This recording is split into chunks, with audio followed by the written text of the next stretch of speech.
Hey guys, I'm Matt, a developer from Ohio, and in this video I'll be walking you through the Petal Power Inventory project. To complete this project, you'll need to be familiar with Python basics, data frames, and Lambda functions. Let's get started. In this project, we'll use the Pandas library to load, inspect, and modify a set of data that represents product inventory for the fictional Petal Power gardening store. Before we can do anything with our data, we need to load it. We'll import the Pandas module and then use the Pandas readCSV function to load inventory.csv as a new data frame. So below our first import, we'll import pandas as pd, and then we'll save a new variable, inventory, as pd.readCSV, and the parameter here will be inventory.csv. We'll inspect the first 10 rows by using the head function with 10 as a parameter. So we'll print inventory.head with 10 as the parameter so that we get 10 rows. And if you hit save and wait, you'll see that appear. These same 10 rows represent data from Petal Power's Staten Island location. We'll save these rows as a new variable, Staten Island.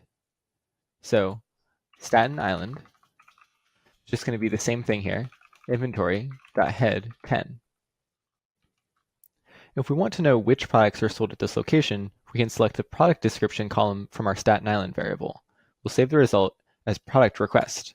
So product request equals Staten Island dot product description.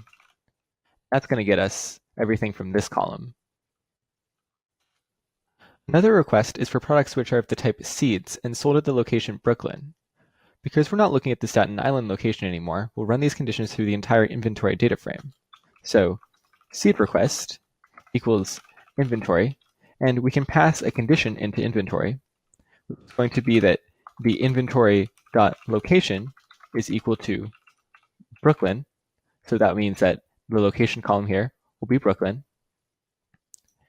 And we're going to use the AND symbol here, and the inventory.product type is equal to seeds.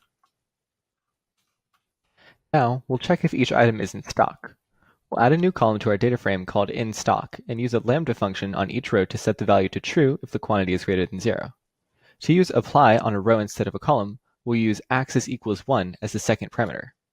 So we'll select inventory with the new inStock column, and we'll assign to that inventory.apply, and inside of apply, we'll make a new lambda function with row as the parameter, and this will return true if row.quantity is greater than 0, and if row.quantity is not greater than 0, then we'll return false. We'll also set axis to 1 so that we're going across a row instead of down a column. To see this change reflected in our table over here, I'm going to take this print and I'm going to move it below so that it reflects this change. Save, we'll be able to see the inStock variable all the way on the right.